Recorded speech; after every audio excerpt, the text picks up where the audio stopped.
Good morning, good afternoon, good evening, and good night to all my people around the world. This is Stop By, local, regional, and international, home and abroad. I don't know how much time I'm going to bring these type of news, but I have to bring it to you all people, and I have to let people know who is abroad and all over the world, knowing about what's going on with their family, whether it's in Jamaica, whether it's in Trinidad and Tobago, whether it's Grenada, whether it's Switzerland, whether it's New Zealand, whether it's Canada, whether it's England, you know what I'm saying? Whether it's Australia. I have to bring the news, whether it's Grenada, whether it's Barbados, whether it's Dominica, whether it's St. Thomas, whether it's Virgin Island, whether it's United States of America. I have to bring the news, right? And it's sad, you know, a 13-year-old at Chovy High School student was among 7-person murder across St. James between last Thursday and Friday, as the parish murder count for the year climbed to 150 despite an ongoing state of emergency. A state of public emergency, right? And that boy I'm speaking about, 2 of them, right, shot and killed Sunday night. The schoolboy identified as Jamie Flip Anderson of Peaceview address, or Peaceville or Peaceview address. That's also in St. James, Abiyan, right? Was killed in the yard of a relative in Paradise, Norwood, alongside his 20-year-old cousin Fitzgerald Rodman, a promising architect. Now, all you hear that? A promising architect, right? Meaning the man working on developing. Now, some people say, but you don't know and you don't know. Well, okay, we don't know. But what we know now, he into architect, okay? And that speaks a lot of volume, okay? And I have to respect that, all right? The man is a promising architect who was highly revered in his community because of his academic prowess. They were killed by men who opened gunfire shortly after 8 p.m. on Sunday night. The other victims are Christopher Frey, laborer of Stonehenge in Cambridge, and another unidentified young male whose body was discovered along the roadway in the Mango Walk area with bullet wounds. I don't know. Jamaica only needs some type of new law to deal with this criminal. As a matter of fact, these Caribbean islands need these new law. Trinidad and Tobago, St. Lucia, Guyana, Grenada, Barbados, the Virgin Island, Dominica, Jamaica, okay? Some are might left out, but these islands need certain type of laws to help the citizens who are law-abiding and who also are trying to keep themselves law-abiding citizen, because you could be a law-abiding citizen and flip, all because in nothing making no sense. Because how would you feel to know that your son or your daughter walking down the street and a man run up on them, shot them, and thought he was this or thought he was Paul, or run into a crew or go into a store to rob, and your family, you might flip.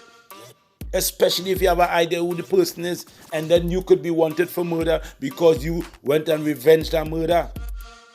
So some type of law have to come about, right? What these people have to know something about when the minute they get caught, trust me, if you see daylight, it's only because you're innocent. But from you're guilty, trust me, darkness forever. In Norwood, you know, there's a gang food going on. Feud. Right? In Norwood, in St. James, right? So in Norwood, where a bloody gang feud has been raging for several months, Anderson and Rodman were standing in Rodman's yard when they were ambushed by gunmen who sprayed them with gunfire. Both died at the scene. But in another news, they said they was rushed to the hospital and they were pronounced dead. Now, some people go say, well, okay, they come in the yard, so they know who they come for. Plus, they go say, oh, they're talking about these young love, but these are the young one who murdered. Yes, young one murdering. But then again, There's people who are innocent passing in the rush. Or you mightn't say innocent, but there's people who likely to be shot because they pass close by or they hang out close by. Anderson's mother, Charmaine Woodstock, was stunned when she heard that her son, you see, I just tell all about parents, right? But let me stop there for a minute because I'm a parent. And I thank God yesterday my son called me. And I feel so good because I worried about him the same way. But I'm going to tell you this, it's not easy for a parent to go through these type of things. You know what I mean? And it's not even easier for a parent to just say, you know what, just let bygone be bygone. Some parents ain't going to let that happen.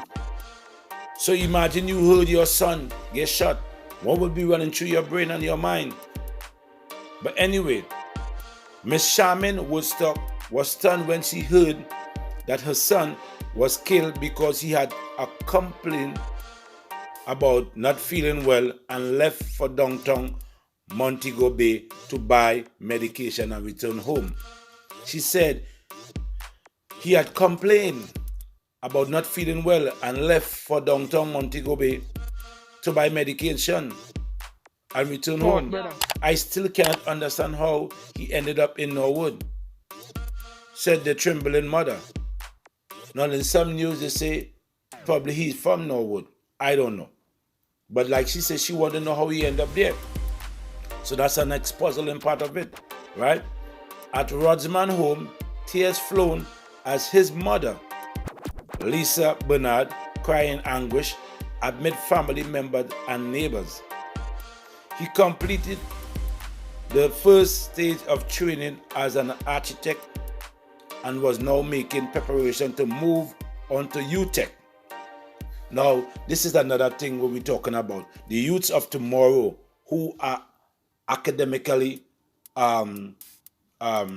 talented, and these youths and them who are seeing the future looking bright because they are taking up certain classes that can elevate them, their family, and even the area where they come from. Right? You're killing out them. You're stopping their growth. That is not a nice thing to be hearing. Now this man, right, you heard, he completed the first stage of training as an architect and was now making preparation to move on to UTech. A neighbor told the news against the backdrop of sob and scream from the grieving mother, the reference to the University of Technology, right? He was like a role model in the community. Everybody admired him because he was bright and ambitious. Anderson was reportedly quiet, close to Rodman, who regularly assisted him in getting school's project done. Both were said to share passion for football. Now that's why he ended up probably down in Norwood, because guess what? His family lived down in Norwood. And like they say, they hang out together, they help each other in the schoolwork, they're footballers together. And you know when you play football, I play football already. And when you have a football friend, or they hang out more than anything else. So prior to the Norwood incident, about 6 a.m. on Sunday, Frey was at his Stonehenge home with his son when a group of masked men kicked in his door and opened fire. Frey was shot multiple times, but his son managed to escape. When the police responded to the shooting, the injured man was rushed to the Cornwall Regional Hospital, where he was pronounced dead.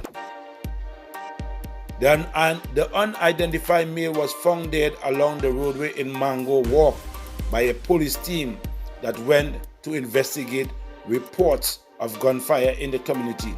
Shortly after 11:30 p.m., the victim, who was believed to be in his mid-20s, of dark complexion and about 5 feet 7 inches tall, was clad in a red shirt, blue jeans, short, and red shoes. Right? Now, you see how they give that description?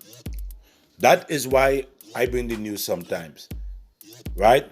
When people feel like, you just want to just talk about people who get killed. No. Family members have a right to know. I have people who comment on my channel and tell me thanks because they didn't know this or thanks they didn't know that. Some cuss me out, whatever. They do what they want to do. But at the end of the day, I try. Even though it's hard for me right now to even do a video, right? It's very hard. But I still try and do it. Because I know some people want to hear. Some people want to know. Some people live abroad and they would like to know what's going on with their family member or the area that they live or they came from. You have to remember, people travel. People go abroad. So sometimes somebody might left today on a plane, say you're going Canada or you're going Australia or you're going to the United States of America.